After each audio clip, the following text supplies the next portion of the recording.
So today I'm going to have a look at the expose on the seduction community by the BBC.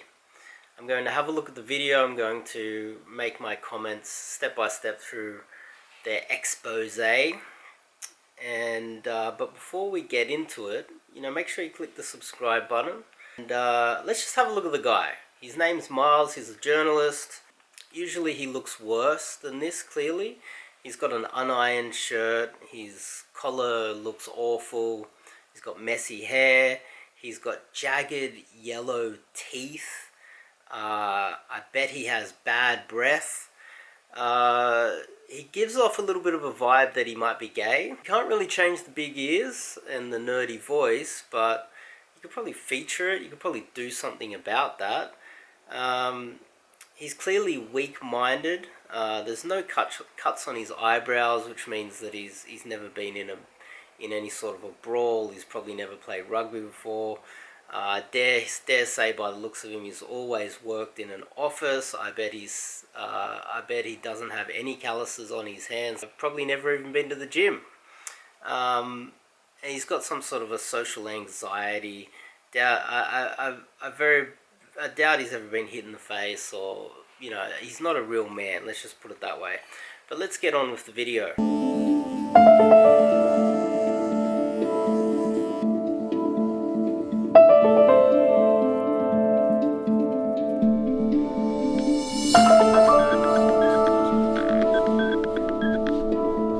Now, as you can see at this point, the irony is that he is secretly recording people to expose people who secretly record other people. The ends don't justify the means. If you're breaking the law to catch out someone who's breaking the law, you're also a criminal as well. So I think you need to be exposed as well. Well, I'm not speaking to him directly, I'm speaking to you guys, but I feel that the hypocrisy here needs to be noted. Let's get on with his expose. I don't know. Yeah, you can. I think she seems, she's too young for me, man. It doesn't matter. Even if she's underage, it's not illegal to stop someone. Yeah. I'll try someone else. I feel uncomfortable in that. Let me pick someone else for me. All right. Now, he does have a good point there. They shouldn't be teaching people to approach underage girls, and when he says that, the coach should not be saying, look, go do it anyway, especially when they're aggressively jumping in front of women like that. But I will say that he doesn't represent all coaches. That's another thing, is that there's so many different types of coaches out there. There's so many different branches, offsuits, different theories, philosophies. There's so many different people out there. There's people that only go out during the day. There's people that only go to nightclubs. There's pretty boys that have no idea what they're doing and they're really just getting results because they're pretty. And then there's guys that are a little bit older and they have a different style as well. And so it depends on the person, depends on the situation, depends on what country you're in as well. There's so many different factors, and that's part of the reason why I like this, is because it's so complex and you have to think your way through it. And I don't think that this journalist fully grasps how complex it is. But yeah, you should be doing that. But I did pick up, I don't know if you guys picked up on that, Miles, I believe, said something that he's embarrassed about, because what happened was there's a part there where he goes silent. It's like he's cut out the audio in a part that he's clearly embarrassed about. I'm going to play it for you again. You can listen to it, and just listen for the part where it goes silent, where Miles clearly says something that he's really embarrassed about. Let's listen to that. I don't know. Yeah, you can. I think she seems, she's too young for me, man. It doesn't matter. Even if she's underage, it's not illegal to stop someone. Yeah.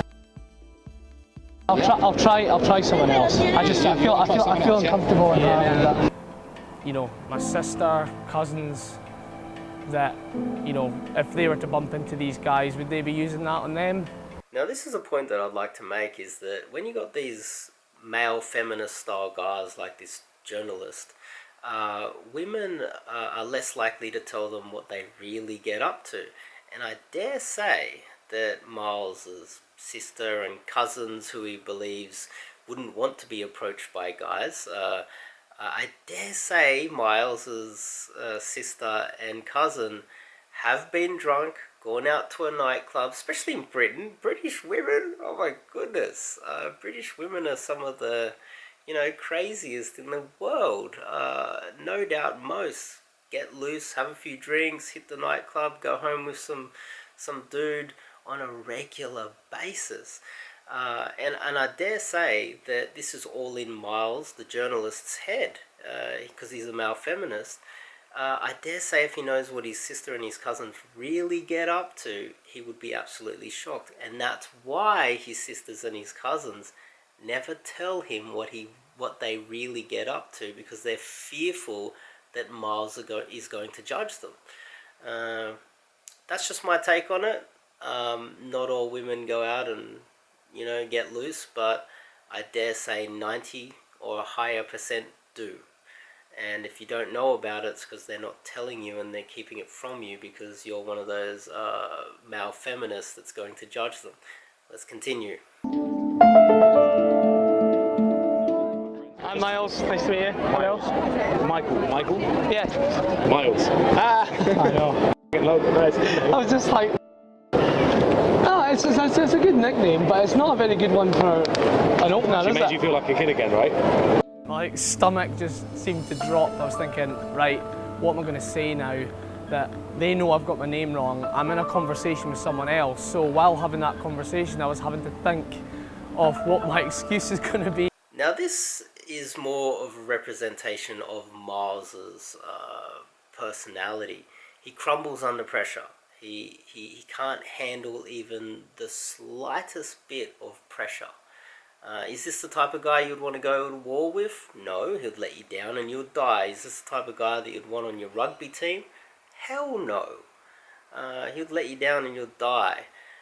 Trust me, someone who's toured New Zealand, faced the haka many times, you don't want any pussies on your team or you're going to get smashed. Miles is quite a weak man. He's not the type of guy that I would get on with. Let's just put it that way. Let's continue. You were teaching men how to pressurise women into having sex. No, Last minute that's not resistance. true. No. You don't remember that, no? No, that's not true, no. Okay, so you've done nothing wrong. Correct? And you don't think you're breaking the law? Of course not. After watching this, I realised that this guy is the real deal. I love the way he just calmly says, nope, not doing anything wrong. Imagine if you were walking down the street and someone comes up with a camera, jams it in your face, puts the mic in your face. The hypocrisy and the irony of this journalist is outrageous. When you reverse the situation, imagine if these guys were going out, not just secretly filming people, but accosting people in the street, shoving a camera and a mic in their face, and accusing them of doing things that they don't believe that they have done. I believe this guy is cool and calm under pressure. He's like, no, he just took it. But I bet if it was reversed and Miles was accosted in the street, I've noticed Sasha Daygame running around doing these little, crazy interviews. I'd love to see Sasha Daygame accost Miles in the street with a camera the same way he did to those guys and go, hey, I heard you're a male feminist. Do you kiss up to the feminists? Is it because you masturbate all the time because you're a fucking little pussy? I'd love to see Sasha Daygame do that. Let's continue. Oh, I just realized that we're at the end of the video. Let's just critique the video. Let's have a look at the views. There's only, under 30,000 views. There's not many views on this video. There's not a high impact. It's not a very important video, clearly. Most thumbs downs. What is it, like 1,000 to 200 or something like that? I don't know what it is at the moment. It's mostly dislikes. People are hating it. It's low impact. Nobody really cares about this expose from the male feminist. One thing I'd like to say is quite interesting is that the video is monetized and there's an advertisement for HSBC. I dare say that if you guys were to report the video and say, hey, look, there's secret recordings, people's private information has been exposed, why is HSBC ads on the pre-roll ads there? Is HSBC promoting secretly recording people and exposing them online? We can reverse the roles, and if you guys were to watch it this far and you were to actually send this, go to the video and report it and say, hey, look, or maybe contact HSBC, send this screenshot to them and say, look, do you think it's okay to secretly record people and distribute it online? Because I don't think so, and you and the BBC just did that, and HSBC now is promoting that by default. I dare say you could do that if you chose to. Let's go through the comments. The comments are very interesting in my opinion. Perhaps Miles needs some coaching. Yes, I agree with this comment. Yes, he does look like a male feminist. I just said that. It's one-sided. It's very dishonest, of course. He's a snake. Oh, Ashley, this is a very good one. He has no clue, and he goes on a bit of a rant. That's a very good comment, Ashley. I agree with that one. The media hates men. Yes, I would agree with that, definitely, especially in Western countries. And the final one is, the only action this guy is getting is with his right hand. Love that comment. There's no impact. This video is not really doing anything. This expose isn't really exposing anyone except for the few guys that were silly enough to allow a journalist into their midst and allow themselves to be secretly recorded. It's funny how easily that can play out. If you like this video, I have a date and I'm a little bit late, but I thought I'd make this video real quick. You know, click the subscribe button, hang around, and I'll see you guys in the next video. I better go.